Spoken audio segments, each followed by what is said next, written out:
my name's Kath and I'm the Creative Director for Conservation Without Borders. This is my boss Sacha Dench, and she is the CEO of Conservation Without Borders, otherwise known as the UN Ambassador for the Convention on Migratory Species, or more dramatically, the human swan, which she was named after she flew from Russia back to the UK, tracking the migration of Buick swans. Next up was the Round Britain Climate Challenge, with Sacha flying around the UK to highlight climate solutions. But days before the end of that expedition, in a freak accident, she fell 150 feet. And while she broke a lot of bones from her jaw down, she somehow survived. Despite many operations to put her back together and 6 months in hospital, she was determined not to let injuries deter her from our mission. So against the odds, in 2022, she set off with a team to follow the osprey migration from the UK to Africa, living out of vehicles and tents. She set off in a wheelchair and came back walking. And with amazing results and stories to share. In this vlog, we will share some of those stories and take you behind the scenes of life of Conservation Without Borders. Been a pretty spectacular afternoon watching them. As we go, and the incredible people we meet along the way. While Sacha provides updates on our mission, her recovery, and showcases life on the road, I have spent most of my time in Zambia trying to work with 5 cats and wildlife that also doesn't see borders. Also, hopefully I'll be able to showcase some of Africa's incredible places and people. Hello. Hello. Where are we? We're at the Eden Project. How much fun is it having the whole place taken over by Entropy? Great fun having you guys here. Thank you. Thank you.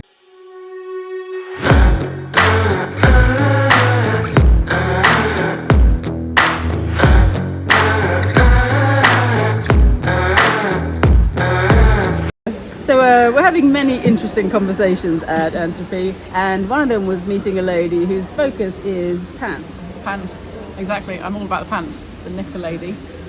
So I run a business that is about trying to tackle period poverty. Yeah. So we know the problem with sanitary pads, and you need those, but you also need some underwear to put them in. And that's what triggered it, was seeing the impact on girls and women of not having underwear and not going to school, missing sort of 25% of their education. What countries are we talking about? So I was in Uganda when I discovered it. I was volunteering out there and was working with a group of women locally, and discovered essentially they were trying to set up a reusable sanitary pad business, but they were struggling, and it was because most of the women and girls locally didn't have any underwear, couldn't put them in, and just the knock-on impact of that, because you can imagine the health and hygiene and stuff, but in reality it was missing education.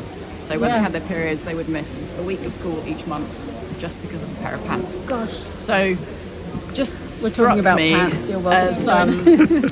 I was like, that's such a simple thing. It's literally the first thing you put on in the morning. We take it for granted, but if you don't have it, it had a massive impact. And that's what started it, basically, was trying to do something about that, and then discovering, kind of working backwards, if we're going to provide them, how do you make them?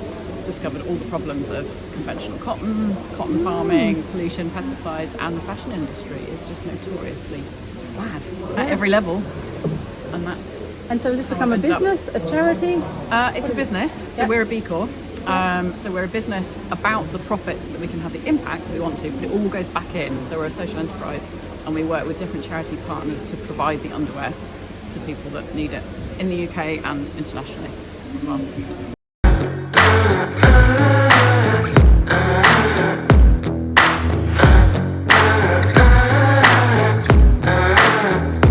So one of the things I'm here doing is trying to see how we can build a team of incredible problem solvers, because that's something that's missing in conservation, using different approaches. And someone said to me, you have to meet this guy Christopher, who has invented a university for exactly that. Christopher, thank you so much for finding a little bit of time to say hello.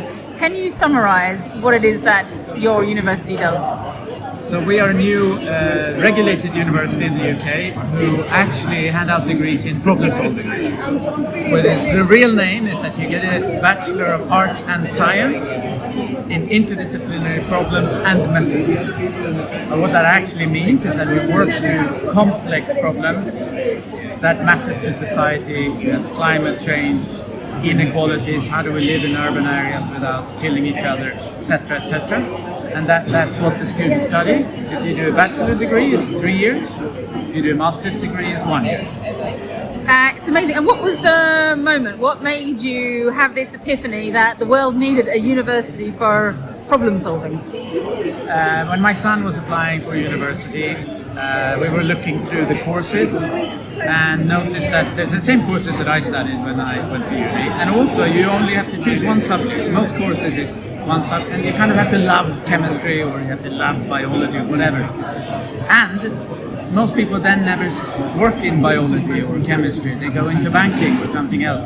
So why not create a degree that actually helps us make the world a better place, which is why I decided to do this. And how's entropy been for you? Entropy has been really exciting. I met a lot of interesting people. Some people have sort of hijacked me through the app. So this crazy woman that keeps flying around the world chasing birds come and interview me, but that's all part of the fun.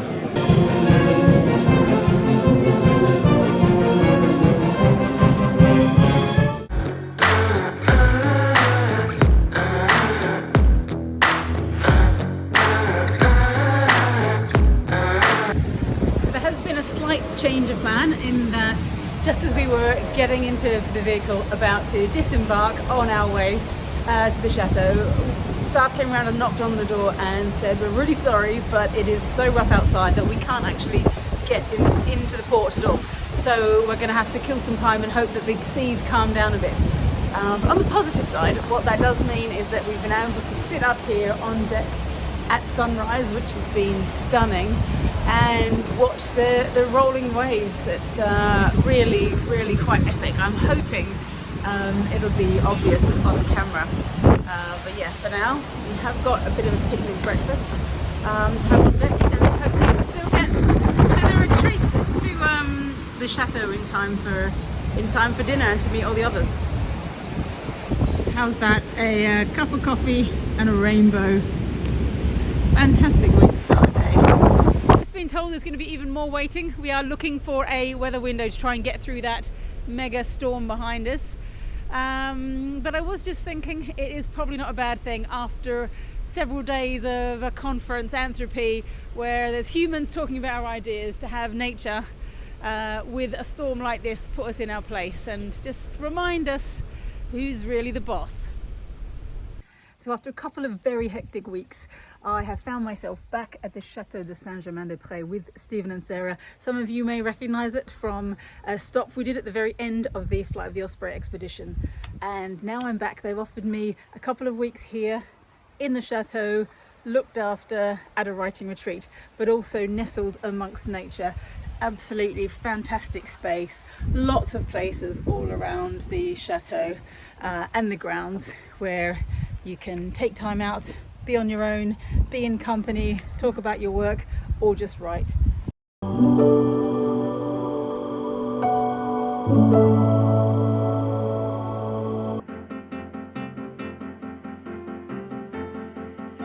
Sacha also did a live Instagram interview with Sarah and Steve while she was there, where they were talking about blogging and defeating trolls. We also, on the end of the Flight of the Osprey expedition, I got in touch, and as an avid watcher of the channel, also through COVID, just said, any chance you could you'd be interested in taking in some very expedition weary travellers for a quick hello, and ended up staying a night or two, which was incredible. And that is a perfect example of the real joys of the YouTube, because we put ourselves out there now, and it means that we get to meet such incredible people. And when you did reach out to us and we started doing a little research, we were like, wow. I can't believe she has time to even breathe now and talk to us. How unbelievably exciting it is to meet you and the crew, and it was just so much fun for us.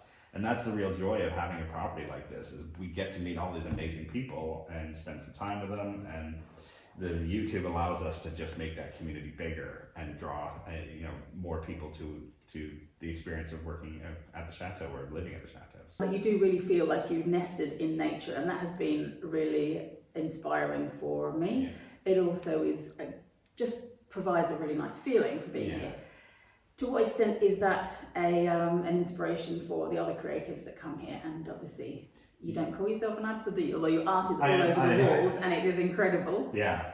I mean, yes, I am an artist. I'm a graphic designer by trade, but yes, definitely an artist. But you're right, it's all about the inspiration. I mean, we find with a lot of the people who come here for the creative retreats, obviously they're coming here for the experience of being in a chateau and all the, vacation side of things, but the being able to walk out into our woods and be in a quiet space and even at night seeing the stars come out because it's dark and it's quiet around here, it's all about building that inspiration up. And when you have a collective group of people who are interested in doing that and they can sort of be in an environment where it's conducive to allowing the creative juices to flow, we found that it works extremely well. And is there a lot of inspiration from nature? Oh, absolutely. The motifs, particularly the eras that I like, which are sort of 17th through late 18th century, it's continuous motifs of nature in it. There's vines, there's florals, there's different textures that always are bringing in the nature motifs, and it's really interesting because it's both for women and for men, or all genders at this point. And it was as interesting for everyone to have these motifs. You'd have really elaborately embroidered waistcoats or pieces of lace that always had really delicate flowers worked into them, and it was always just that was one of the main motifs. And any words of warning about opening yourself up to a world of the general public that can comment on anything? Focus on the positive, because exactly. there is always going to be some negative, because we certainly have had some, but it's such a small percentage that you really just need to focus on all those nice things that people are saying. And it's very easy to be, or I find it relatively easy to be empathetic towards the people who are leaving negative comments, because it's coming from, maybe they're not having a great day, maybe they're having a bad time in their life, and it's very easy for me to just read past the bad comment and just be like, okay, you're clearly having a crap day. I hope that gets better for you. I hope there's some moment of joy. That's very grown up. I hope there's some moment of joy in our video for you and you can get past it. It's a little bit rainy at the moment, but that's probably exactly what I need. A good excuse to stay inside, curled up by the fire with my laptop to finally get this book written.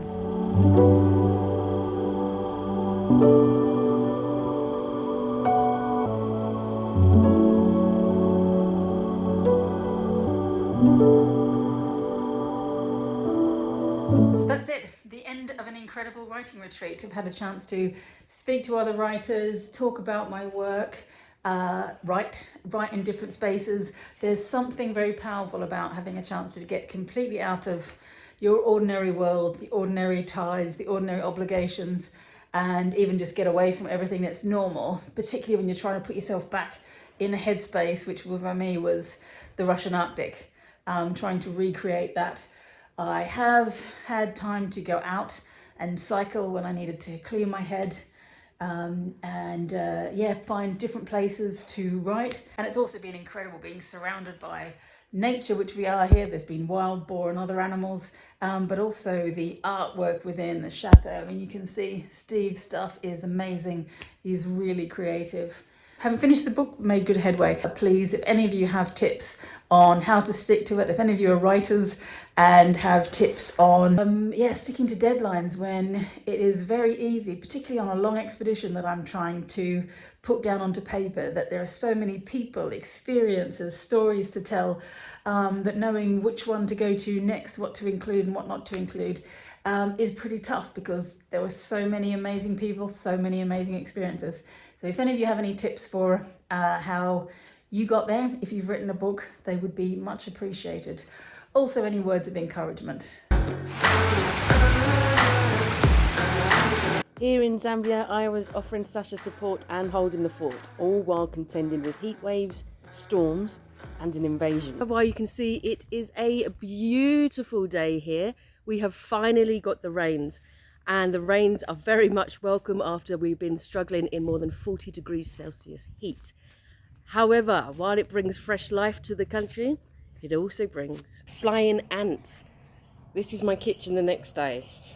I brushed them aside where they were not wasted, as the birds outside discovered a free buffet. So these weaver birds were enjoying a free tasty treat before flying back to their nest.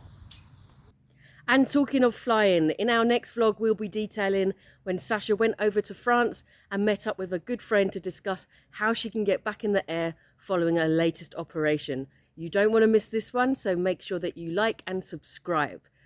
Meanwhile, if you would like to see how you can support Sacha in her next period of recovery, then please do click on the video and find out more.